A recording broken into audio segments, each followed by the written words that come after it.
Good evening and welcome to Tucker Carlson Tonight. Yesterday morning, Joe Biden's Secretary of State, a man called Tony Blinken, went on to the Sunday show over at CBS News to announce a new policy toward Russia. Going forward, Blinken explained, the Biden administration will use Poland as a cutout to send fighter jets to the government of Ukraine. Those jets will be used to fight the Russian military. Blinken announced this in a calm, even tone that suggested this was conventional procedure, business as usual, nothing to worry about. Just another weekend at the State Department. But in fact, it's not typical. It's a very big step. It could turn out to be a pivot point in history. And for that reason, we want to show you the entire exchange. Here it is. If, for instance, the Polish government, a NATO member, wants to send fighter jets, does that get a green light from the U.S., or are you afraid that that will escalate tension? No, that gets a green light. In fact, we're talking with our Polish friends right now about what we might be able to do to backfill their needs if, in fact, they choose to provide these fighter jets to the Ukrainians. What could we do? How can we help to make sure that they get something to backfill the planes that they're handing over to the Ukrainians? Are you afraid that will escalate tension, asks the scriptreader, because even a CBS News anchor knows that sending fighter jets to a war usually does that. No, replies Tony Blinken, that gets a green light. It's a remarkable exchange. What are we watching here, apart from a conversation between two incredibly shallow people who have limited contact with reality? What we're watching is the beginning of a war between the United States and Russia. If that sounds jarring, what else would you call it? Now, you may support everything that Tony Blinken just said. Maybe you do support it. But let's not lie about what's happening. Let's be as honest and clear-eyed as we can be, especially now, because it matters. The Biden administration just inserted itself with force into the middle of a hot war between two foreign powers. That means the United States is now an active participant in a war. We are at war with Russia. Whether or not that war has been officially declared, whether or not Congress has authorized that war, all of that is irrelevant. That war is happening right now as we watch. Why is no one in Washington saying anything about this? Because they support it. They always have. Almost 5 years ago, way back in 2017, Congressman Eric Swalwell of California came on this show for another Russiagate debate, one of many. He came to let us know how Vladimir Putin had gotten Donald Trump elected president. It was all as stupid as you remember it, until the end of the interview, when Swalwell said something odd and interesting. Swalwell explained that because Putin had installed Donald Trump secretly in the White House, the United States should now, quote, do everything we can to expand NATO's role. In other words, we should let Ukraine join NATO. That's odd. Why would he say that? Why would a policy so seemingly obscure, NATO, Ukraine, what? Why would that be a priority for some forgettable congressman from the East Bay? Well, simple. Because getting Ukraine to join NATO was the key to inciting war with Russia. We didn't get it at the time. Now it's obvious. Vladimir Putin just invaded Ukraine because he didn't want Ukraine to join NATO. Putin certainly had other motives as well. People always do have multiple motives. But that's the main reason Russia invaded. The Russians don't want American missiles on their border. They don't want a hostile government next door. Now, that's true, whether you're allowed to say it in public right now or not. It has been true for a long time. A lot has been written about this over many years by serious people. No one who knows anything and is honest will tell you Putin invaded Ukraine simply because he is evil. Putin may be evil, he certainly seems to be, but he also had strategic motives in doing that, whether or not you agree with those motives. That's irrelevant. Those are the facts. So with those facts in mind, the Biden administration's behavior in the days before the Ukraine invasion tells you a lot about what motivated them. With Russian troops massed by the thousands on the Ukrainian border, Joe Biden sent Kamala Harris, the least capable diplomat in Washington, to explain America's policy to European heads of state. At a public press event at the Munich Security Conference, Kamala Harris encouraged Ukraine to become a member of NATO. Quote, I appreciate and admire President Zelensky's desire to join NATO. Message? Up yours, Vladimir Putin. Go ahead and invade Ukraine. And of course, Vladimir Putin did that just days later. So the invasion was no surprise to the Biden administration. They knew that would happen. That was the point of the exercise. We watched all this happen. We missed it. How? Honestly, because it was insane. and therefore very hard to take seriously. Why in the world would the United States intentionally seek war with Russia? How could we possibly benefit from that war? We still don't know the answer to that question, but it is obvious that permanent Washington has been fixated on war with Russia for a very long time. A couple of years ago, you may remember, we'd forgotten, they impeached a sitting president. Why? For threatening to withhold military aid to President Zelensky of Ukraine. Failing to back a proxy war in Ukraine was the one thing Donald Trump was not allowed to do as president. Again, they impeached him for it. And no one said much about it, even in his own party, because of course they supported war with Russia too. Maybe even more than the Democrats did. As far back as 2016, Lindsey Graham of South Carolina, hysterical little Lindsey Graham, was jumping around acting out his war fantasies in front of foreign soldiers in Ukraine. If we saw this tape at the time, we don't remember seeing it. Back in 2016, Ukraine seemed like a faraway place. We should have paid more attention. Here it is. Your fight is our fight. Ваша боротьба – це наша боротьба. 2017 will be the year of offense. Рік 2017 рік буде ріком нападу. All of us will go back to Washington and we will push the case against Russia. Ми всі повернемося до Вашингтону і ми будемо відстоювати санкції проти Росії. Enough of a Russian aggression. Досить вже російської агресії. It is time for them to pay a heavier price. Your fight is our fight? That's a very strange thing for an American lawmaker to say to a foreign military. Why would the Ukrainian government's fight in 2016 possibly be our fight? On what grounds is it our fight? What does that even mean? We don't know. And yet now it is demonstrably true. Ukraine's fight is our fight. Ukraine's war is our war. It's here, but most Americans did not see that coming. Yet permanent Washington certainly did.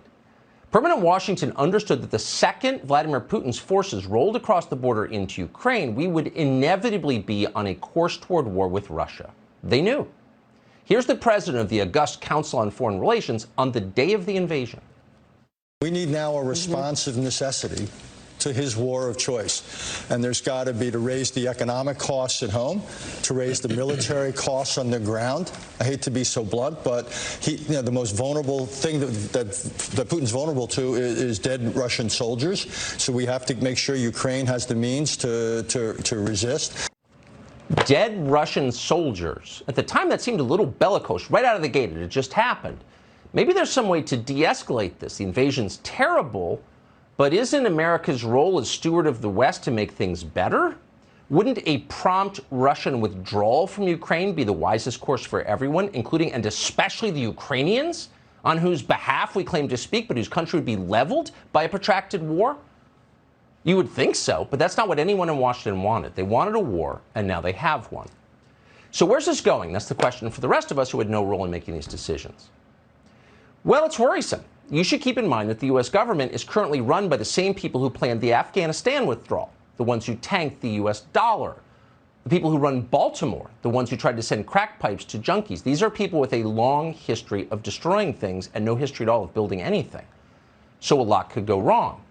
They tell us that Vladimir Putin is unbalanced. We'll take that at face value. We know that Putin has thousands of nuclear weapons. Putin has said that if he is pushed, he will use nuclear weapons. Could be wise to believe him. Harry Kazianis does believe him. Kazianis is a foreign policy analyst in Washington.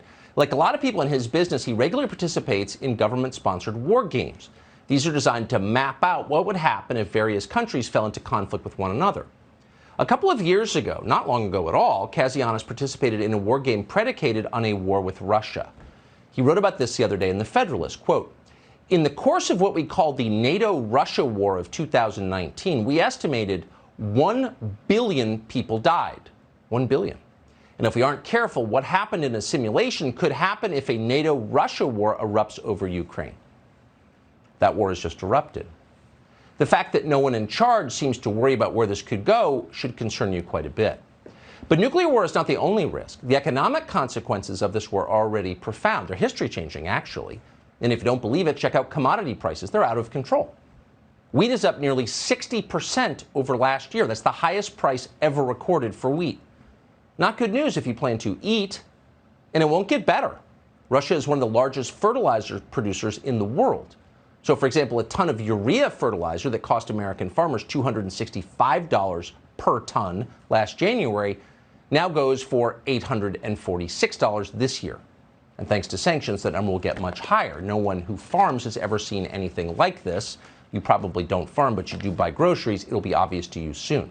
In fact, thanks to Biden's foreign policy, everything you buy is shooting up in price, and shockingly fast. Gasoline is now higher than it's ever been in the history of gasoline. In Los Angeles, it is selling for $7.29 a gallon. So if you make under $100,000 a year, and most people in this country do, that qualifies as a crisis for you. But for the people in charge, it's not high enough. They'd like to make it worse. Their latest idea that a lot of people seem to be buying is that we have a moral obligation somehow to stop buying Russian oil. It's tainted. Okay. What would happen if we did that? Well, needless to say, oil prices would jump, likely to over $150 a barrel, even higher prices for you. But then if that boycott spread, and moral boycotts tend to, and Europe joined it, buckle your seatbelt. We talked to someone in the energy business this morning, energy traders, to get a little perspective on this. He said a total boycott of Russian energy would cause, quote, an absolute global disaster. That means recession, depression, uncontrollable inflation, and the rest. Economic devastation to us and our allies. And at that point, in fact, we're already there, we'd be forced to make up the difference by getting more oil from other countries because we need the energy. Batteries aren't going to supply it. So what would those countries be? Well, let's see. They would be pretty clear: Saudi Arabia, Iran, Venezuela. To repeat, in order to wage a moral boycott, we become more dependent on Saudi Arabia, governed by Sharia law, Iran, a rogue state, and Maduro's Venezuela. Because this is a moral statement we're making. This is a moral victory. So feel good about it as you go bankrupt. That's the short-term picture. The long-term picture of war with Russia is even scarier than that. Thanks to Biden's policies, Russia and China now form a bloc against the United States. This was the nightmare scenario. Now it's real. Just today, the Chinese foreign minister described Vladimir Putin as China's, quote, most important strategic partner. So are we going to see a boycott of Chinese goods in the United States? They're making this war possible. Oh, don't bet on it. That would be racist. But we should prepare to lose our position as holder of the world's reserve currency. That is happening in slow motion. It's unmistakable. Now, the Biden people seem to have no idea this is going on, or maybe they want it to happen. Joe Biden was up there at the State of the Union bragging about how he took 30 points off the Russian ruble in a single day. Hooray, good for us. But once we stop celebrating our win, the destruction of the Russian economy, they deserve it. You got to wonder, is there a downside to this? Could it be a Pyrrhic victory? Let's see. These policies have driven Russia, China, India, Turkey, and other countries to accelerate their flight from the U.S. dollar.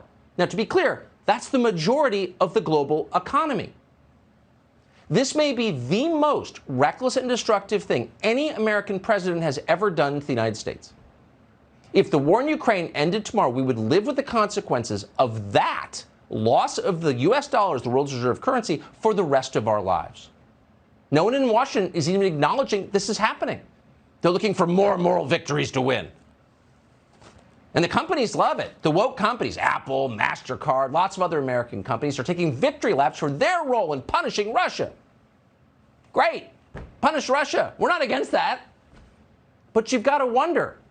You've just seen a handful of woke corporations crash a country and impoverish its citizens indiscriminately. Now, that country is Russia, so most of us aren't even thinking about the precedent it sets. We're fine with it. It's Russia, who cares?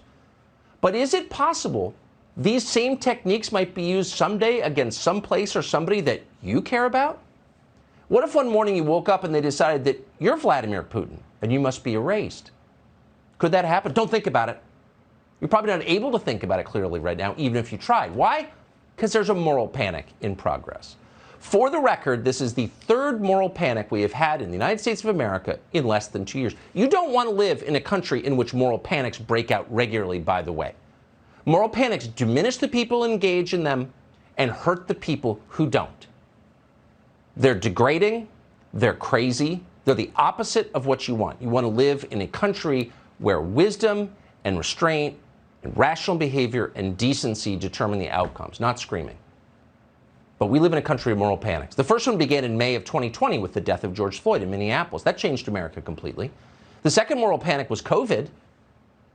You've lived through that. So for nearly 2 years, the shouting has not ended. Hysteria is now the official language of public discourse in the United States. That's not good for anyone except those benefiting from it. Who is benefiting? Anyone who lies for a living. The liars have perfect cover. Ask yourself, how much of what you first heard about BLM and then about the coronavirus turned out in the end to be true? How many of the first stories were true? Not many. It was almost all lies. But you didn't know that at the time because you were busy being yelled at. If you dared to point out that actually all lives matter, they denounced you as a racist. If you expressed concern about vaccine mandates, of course, they called you an anti-vaxxer. Sound familiar? The pattern never changes. Hey, maybe war with Russia is not a good idea for the United States. Say that out loud sometime. It's not an extreme position. Most Americans would agree with you. But you will immediately be denounced as a tool of Putin. What is this? It's name-calling as a means of social control. The people in charge have decided their primary job is to decide who you should hate. In an environment like this, everything feels like propaganda, and that's because much of it is. On Thursday, we told you that Russian forces had bombed a nuclear reactor in Ukraine. That seemed to be true. President Zelensky of Ukraine had said it repeatedly, but it was not true. No reactors were hit. An unnamed Ukrainian official claimed that radiation levels in the area had risen. That turned out to be untrue as well. In the words of Mark Nelson, who's a nuclear energy analyst, quote, "I'm afraid to say this looks like a coordinated effort to induce panic." Of course. It was what we call disinformation, and it was designed to get you to support a war against Russia. Now, maybe you support a war against Russia anyway, but you should at least know that you're being lied to and manipulated, which you are. Watch this segment from Good Morning America the other day. Ukraine's mothers, daughters, teachers, politicians, beauty queens, now on the front lines defending their country under siege. And there is Anastasia Lena, a former Miss Grand Ukraine. Photos of her on Instagram in fatigues, rifle in hand. Underneath, patriotic hashtags. Miss Ukraine with a rifle, defending her homeland. Is there anything more inspiring than that? It'd be more inspiring if it was real. It wasn't. It was fake. Miss Ukraine was not defending her homeland. That wasn't a rifle. It was an airsoft gun. So the whole thing was not a news story, though you read it as such. It was a propaganda shoot. It was meant to deceive you. It was meant to make you want war with Russia, sympathize with one side over the other. It works. That's why they do it. It's why the tech companies have censored so many news sites recently, including from Russia, but not exclusively from Russia. Now, we're supposed to think this is a victory over Putin or something. But a victory for what? Less information? Fewer perspectives? If getting to the truth was the point of the exercise, we as American citizens would be able to read whatever we wanted to read. That was the rule for centuries in this country. It no longer is because truth is no longer the point. Instead, Twitter and Facebook are proudly censoring any information that might, quote, undermine trust in the Ukrainian government. Really? Since when are we required to trust the Ukrainian government or any government? Don't ask. By the way, over the weekend, because everything in America is unintentionally hilarious now, the New York Times attacked Vladimir Putin for censorship. Turns out he engages in censorship, tries to control what his people can read. Lost in the relentless focus on war in Ukraine, by the way, is any perspective about the world or war, which is always lacking in D.C., but never more so than now. The fighting in Ukraine is terrible. Of course, you're seeing it happen. No decent person could fail to be moved by the images. But it's not unique. It's not the only war in recent memory or even currently in progress right now. Many thousands died in the 2020 Nagorno-Karabakh war. That was between Azerbaijan and Armenia. Ever heard of it? It ended less than a year and a half ago. No coverage. There's been a gruesome war underway in Ethiopia for a couple of years now. It's, again, in progress as we speak. Tens of thousands of women have been raped by militiamen, many of them intentionally infected with AIDS. Can it get worse than that? How many people have died in the war in Ethiopia? We don't really know, because no one in our media cares enough to keep track. It's just Ethiopia. We do know that hundreds of thousands of people, mostly civilians, have died in the war in Yemen. It's a war the Biden administration has continued to fund. It doesn't get a lot of attention. It's just Yemen. Who cares? All human life is equal. All of us are equal in the eyes of God. The death of someone in Ukraine is exactly equivalent to the death of someone in Yemen in its importance, period. But hardest of all to ignore, though our media have pulled it off and ignored it, is the civil war that's underway 100 yards from El Paso, Texas right now. The Mexican drug war. That's what we call it. It's likely killed more than 100,000 people. In 2019 alone, close to 10,000 Mexican citizens just disappeared, most of them young men. More journalists are murdered in Mexico every year than in any other country in the world. You're seeing pictures on your screen right now of that war. They're horrifying. We're keeping the bad ones off the screen. Trust us. They're awful. But it's not a crisis. It's totally normal, says the Biden administration. Open the southern border. The border we care about is Ukraine's. Now, Republicans in Washington, to their eternal shame, have no problem with any of this. In fact, many of them are more for war with Russia than Joe Biden seems to be. That is a disgrace. It will hurt them in the midterms. It will hurt them on some deeper level because it does not serve the interests of this country. A war fought on behalf of democracy that ignores the will of the country fighting it. At some point soon, we'll explain exactly what's going on here. We're out of time for tonight, but it's enough to know Republicans are not representing their voters when they move to a position that's way more warlike than Joe Biden's, when they embrace the lunacy that could really hurt this country. They're not representing people like Bryce Mitchell. Bryce Mitchell seems like a Republican voter. He's a 27-year-old mixed martial arts fighter. He's a cattle farmer from Cabot, Arkansas. The other day, someone asked him what he thought about Ukraine at a press event. Here's what he said. I just wanted to get your thoughts on the whole Russia and Ukraine situation. You know, here's my first thought is I'm not going nowhere to fight none of these wars for these politicians. I'm staying at home, and when the war comes to Arkansas, I will dig my boots in the ground, and I will die for everything I love, and I will not retreat. If this country's invaded and everybody's saying, well, we gotta evacuate, we gotta leave, I will not. I will dig my boots in the Arkansas soil, and I will fight for the people that I love, for the land that I love, and the way of life that I love. But I'm not going overseas to fight. I don't know what's going on, to be honest, brother. I really don't. There's so much stuff, and I don't think nobody knows what's going on fully. There's been so much political corruption in that area. You got Biden and his son making a ton of money off of and using our tax dollars to bribe their people. That's treasonous, in my opinion. So you got Hunter Biden and his son using our tax dollars. Hey, if Ukrainian government, if you don't do this, we're taking your tax dollars. He shouldn't be giving our tax dollars to that country anyway. We got veterans out here sleeping on the street, and you're going to give our freaking tax dollars to these Ukrainians and all that. Brother, I don't know what's going on over there, but I'm not going over there and fighting.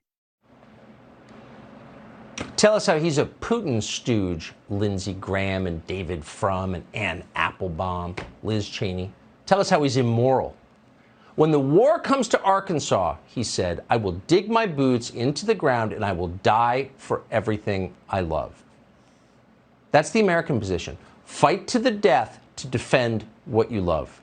Your people, your family, your country. To defend it. That's what we call it, the Defense Department. It is not called the Department of Nation Building or the Bureau of Trans Evangelism. Bryce Mitchell may not have good grammar, but he understands exactly what's going on here. Even if people who claim to represent him and our country have no idea.